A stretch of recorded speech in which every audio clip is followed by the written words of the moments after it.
pre-dinner thingy, as we're calling it. So this is a little bit unusual.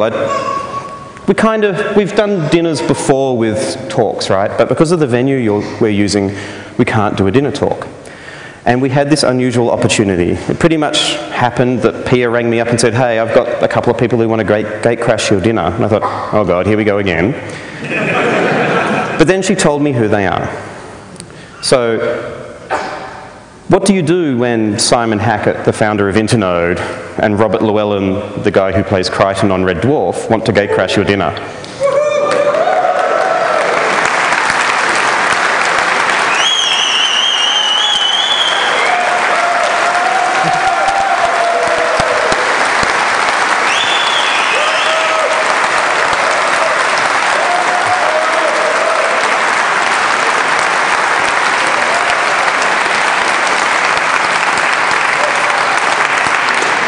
So of course you say yes, right? Now I've got a couple of slides once you guys finish, but go for it. Okay, we've got about 15 minutes, I think. Yeah, we'll play it by ear. Hello everyone, we'll see if this is working. Oh, I think it is. Done the classic faux pas. Is this thing on? Yep, you're there. Hi, it's really good to be here, and thank you for the rousing round of applause as we wandered in. We were just passing and thought we'd drop in. I'm really happy to be here, and we've just been doing an interview next door with Tim Berners-Lee that'll turn up on the interwebs later, so there'll be some more interesting media for you guys to see. But just between, we stand between you and the buses that are going to Mount Stromlo, and yeah, well there you go. Yeah. So I can say that Robert Llewellyn is more interesting than a bus. That's a good start. As you heard, Robert is arguably someone that needs little or no introduction to a room full of geeks. He is often wearing prosthetics things, although with this sort of beard has also turned up in other TV programs like Scrappy Challenge, a favourite of my kids, and even a more subversive favourite of my littler kids, MI High, if any of you are kids that know about that little old show. So welcome to the robot Prime Minister, not merely the robot on Red Dwarf. But one of the things I thought I'd do just for a few minutes before we talk about Red Dwarf is actually to mention that Robert is in fact an author, and he's written a book lately, and I'll get him to tell you about the book for a few minutes, and you will kind of see the relevance in the sense that life, the universe and everything and technology gets more interesting as we get older. Oh, thank you very much, Simon. Thank you very much. It's wonderful to be here. So yes, I wrote a book a couple of years ago, which was for a start, the actual publishing experience was very different. It's a crowdsourced published book. It was published by a group of authors and ex-publishers who formed a group called Unbound, which I'm involved with. So it was a Kickstarter for books, and it was a very exciting project to be involved in. The book I wrote is effectively science fiction. It's set 200 years in the future, only instead of it being a story of Armageddon, post-apocalyptic doom, zombies, Mad Max. The list is very, very long. This is a book where, and I say, use the term science fiction, it is science fiction, where the human race get it right. And that was really the essential thing that I started out doing. I wanted to write the antithesis to all the dystopian fiction that we are bombarded with on a regular basis. And so it is set in a world where there is effectively not really an economy, where the generation of energy doesn't require any fuel because we use renewable energy that's very advanced, obviously, by then. And one of the things we've just been mentioning with Sir Tim, it was the concept of a kind of completely embedded internet. It wouldn't be called that, it's just stuff. It just recognizes when you talk and it responds appropriately and it knows what you want and it does things. There is a moment when the hero who comes from the present day is impressed with all the technology in a kitchen and he says, brilliant, because he's English, brilliant, and he's immediately dazzled because the lighting becomes so intense. And then he uses some inappropriate language to express his dismay at that. So it's essentially a person from the present day who is deeply nerdy. He flies an electric aeroplane, which is one of the connections that I made with Simon. He flies an aeroplane that does exist now. It's called the Unique E430. It's a battery-powered electric plane. I'm very involved in electric vehicles and renewable energy in the UK. And that's basically it. So it's the first of a trilogy. I'm currently halfway through the second trilogy. I'm not trying to encourage you to support the book, but if you do Google News from the Squares, you'll find the Unbound site, and you can buy it before it comes out. I'm still writing it at the moment. If you pay enough, you can actually be in the book.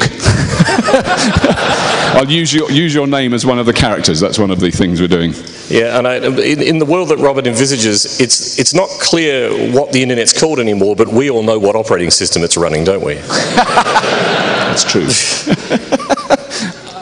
Robert, yeah. Yeah, what is it? It's Windows 95, actually, it's running on. Exactly. Robert, tell our fine and simple people a little bit about Red Dwarf, though, because that's probably the thing they'll enjoy. Well, you won't have heard this. It's an obscure British comedy show, a series. It started in the 1980s. And how on earth did you wind up there? Well, it is bizarre. I mean, in 1988, I wrote a play that was at the Edinburgh Festival that A, I wasn't meant to be in, I really didn't want to be in, and B, I wanted to be, I really wanted to be, those of you know W.H. Auden, that was my hero. I wanted to be an old, fusty academic with a tweed suit, smoking a pipe, leather elbow patches, and write novels and plays. You know, and maybe be on sort of arts programs late on a Sunday night. I mean, essentially, poetry is such an erotic force. You know, that's how I saw myself. And I ended up being a square, rubber-headed nutter that looked like something out of a 1950s fridge. So it was a bit of a come down. So it was never intended. It wasn't my ambition to do it. But once it started, it just carried on. And so in 1989, I was involved in Red Dwarf for the first time, very much thinking that this was the last series that they'd ever make. We had a big party at the end of the series in 1989, and everybody said that was it. 3 series on the BBC, that's as many as you do. And it's now 24 years later, and we're still making it, so that's a bit of a surprise. It used to be the...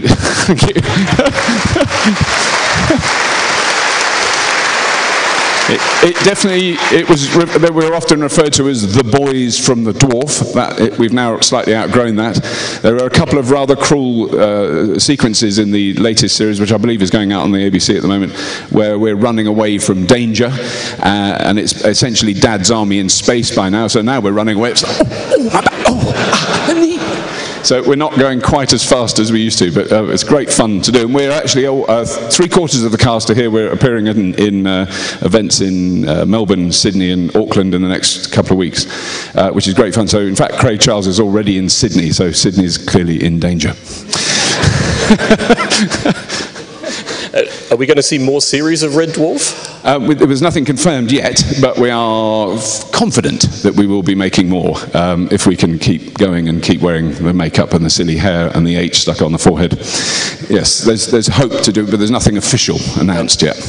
And the other thing I need to ask you about Red Dwarf, it's really an authenticity check, which is, so do us a Crichton. Otherwise we don't know if it's really you. Ooh, what's this building called? Llewellyn Hall. Extraordinary. What a lovely load of geeks.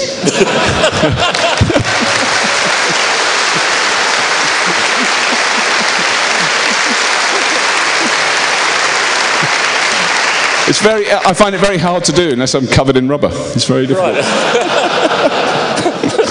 And other various groinal attachments. Yeah, I haven't got a groin. I can't do anything without my groinal attachment. You know, I just feel naked. One other thing that Robert and I have in common very much is electric vehicles. Indeed, it's how we came to meet, is being involved in the electric vehicle fraternity in various ways. Tell us a little bit about that. What are you driving these days? I drive a Nissan Leaf, which is an amazing car. I've driven just before I left the UK. We just passed 24,000 miles in it, and the batteries have never run out while we're driving. I mean, obviously they get low and you have to recharge them, but we've never sort of run out on the side of the road and done the classic Clarksonian predicted thing of going, I can't plug it in. I've got to wait 90 hours for it to recharge. You know, we just get in it and drive it and come home and plug it in. I actually have a garage that is plugged in, and there's solar panels on the roof of my office, and that helps charge it. And then I went to Simon's house, and I felt very depressed, envious and bitter. Because he has an electric car, a Tesla Roadster Sport, slightly faster than the Nissan Leaf. and he has enough solar panels to cover half of South Australia. But other than that, we're like brothers. Oh, you forgot to mention the home battery array. Oh, the home battery array! When he opened the doors, I felt a physical, visceral, furious envy when he opened his home battery array. Because that's once you've got solar panels, all you want is a home battery array. And I'm going to get one somehow. I've got 2 children. I could sell one of them, I reckon. And one other thing I might mention that we did when Robert was in Adelaide, because we came over from Adelaide yesterday, was I actually took the man flying in a glider, which was a new experience for him. Yeah. Tell us about that. It was lovely. It was wonderful. It is an extraordinary experience. I've never been in an done any unpowered flight before. So there was a moment, it was before it happened, as you were preparing to turn off the engine, I was experiencing deep terror.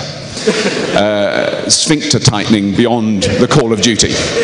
And then nothing happened. The engine stopped and nothing happened. We just went, and it was absolutely freaky. And I did think any minute now we're just going to, but we didn't. But then Simon did the most gentle little divey pulley up thing. I mean, seriously, not like huge dramatic aerobatics. And I get airborne Tourette's.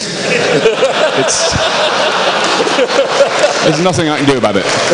It's very embarrassing. I tried to control it. We only had a couple of seconds of quite severe airborne Tourette's. But my previous experience in small aeroplanes was in a Red Bull aerobatic plane, which I was filmed in for a TV show in the UK.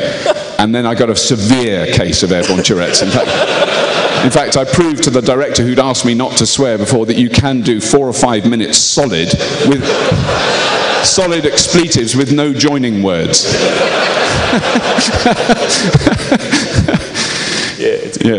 But it was good. I got over a lot of my fear with Simon. It was fantastic flying in the glider. It was a wonderful, wonderful experience. Yeah, and for people that are interested in electric vehicles, it actually tends to extend from the notion of trying to run the planet without having to burn things, which is what Robert's book's about. And from my point of view, it's actually an example of solar-powered flight, because the ground heats the Earth and you go fly up on these thermals. So it's actually a very sustainable way to fly, albeit that when the sun turns off, you tend to have to land somewhere. So not necessarily all that reliable just yet.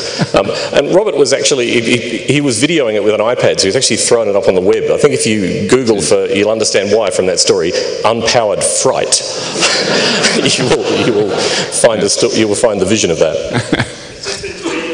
I've just been tweeted. Of course it's been tweeted, yeah. Now we are pretty close to standing between you and the buses, I think. Yeah. How are our organisers feeling? Where are they? Are they hiding? They're hiding. They've disappeared. Tell us, timekeeper, where are we up to?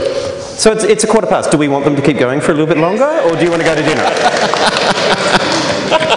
Now we have to think of something to talk about. Yeah, subtly signal that you've run out of stuff at some point. Yeah, exactly. Another few minutes of stuff. So, yes, the other thing we can talk about. So have you got one? Oh, good. Have you got something? Well, no, this is probably going to work terribly for lack of mics, but okay. Give us one burning question. Tell us about the NBN. Is that one for you? I don't know what it is. No, you need to give me a question. They have the internet on computers now, and I hear it's called the NBN. Yeah, come and talk to me afterwards. But it's marvellous, and we should have one. There should be a NBN. It's good. It's good. Me too. I agree with that. Yeah. Go on. Try this nice man here. I guess. Just repeat the question. I'll explain quickly. I do a series called Carpool, where I pick people up in either a hybrid or electric car, and we just have a conversation. It's not really a talk show because I can't remember any questions. I'll just give you a quick reason as to why. When I first did it, I was very nervous, very anxious. I wanted to get all the questions in right, like a proper interview. So I stuck a small printed out version of the questions on the centre of the steering wheel. Couldn't be seen on camera, perfectly fine. Yeah, then I turned a corner. So I gave that up very quickly. I have, in fact, been through the channels to try and get Mr. Clarkson. He actually lives quite near me on the show, which would be very amusing because I've been doing a lot of the shows in a Prius, which, as you all know, is his favourite vehicle. And fact, I've always said it's one of the reasons they've sold so many. Toyota very sensibly never got upset about it when he slagged them off, you know, and after they sold their 4 millionth Prius, I think they've been proved right. I have met him. He's terrifying to meet in real life, but very, very funny. And I think Stephen Fry, who was a guest on Carpool once, expressed it very well, that he's the most bigoted, outrageous, reactionary beep, beep, beep I've ever met, but he's very funny, and that's what makes him tolerable, and I totally agree with that. And I defend his right to have his obnoxious, right-wing, stinking, bullying, racist views. I think they're fantastic.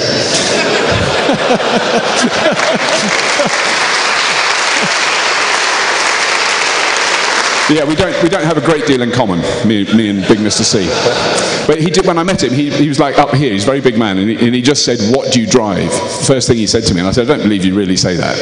And no smile, nothing, just, "What do you drive?" And I knew that I was desperately racking my brains. I do have a very old Land Rover, so I said, "A Land Rover, good car, good British car. Has it got great big knobbly American tyres that only a beep, beep, beep would put on it?"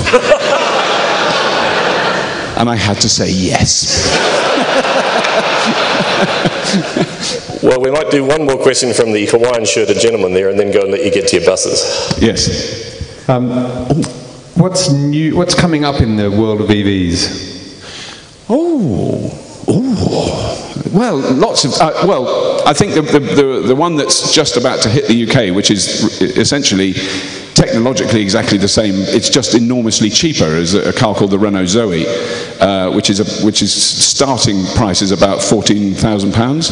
And when electric cars have generally been in the £25,000 to £100,000 range, that's quite a big change. So, I mean, a man to watch, Google, or listen to, or look up is Carlos Ghosn. With the two people really that are at the very forefront of this. Carlos Ghosn runs Renault Nissan.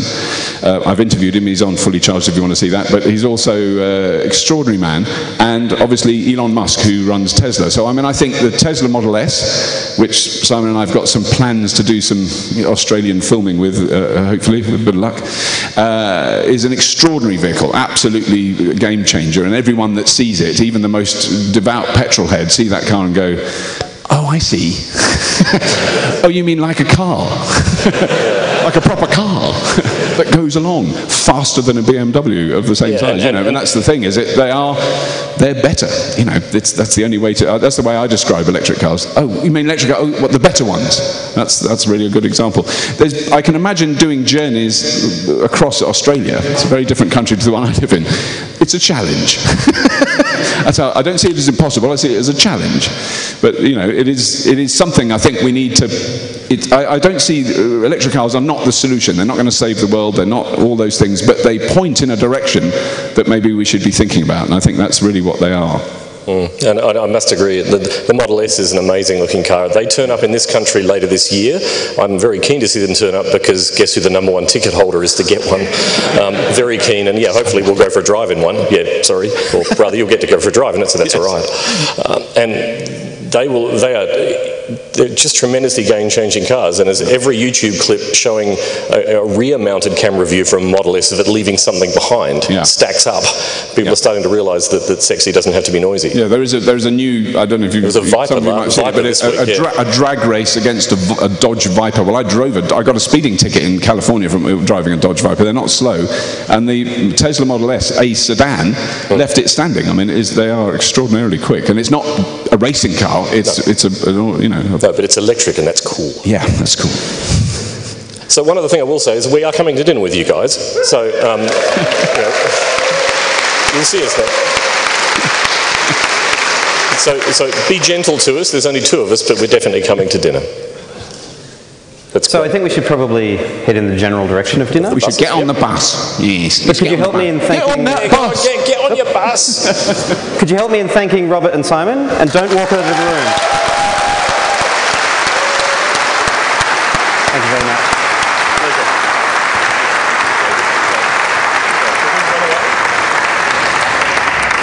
No, you people have to stay for a second. Don't go away yet. They're all rushing out. So we've fielded some questions about our delightful shirts, and you can't possibly have a party without a party shirt, right? Yeah!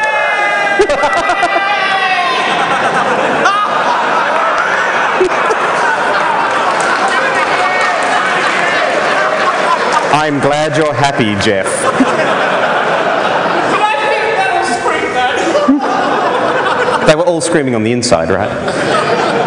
So the plan is, you jump on buses now, we take you to dinner.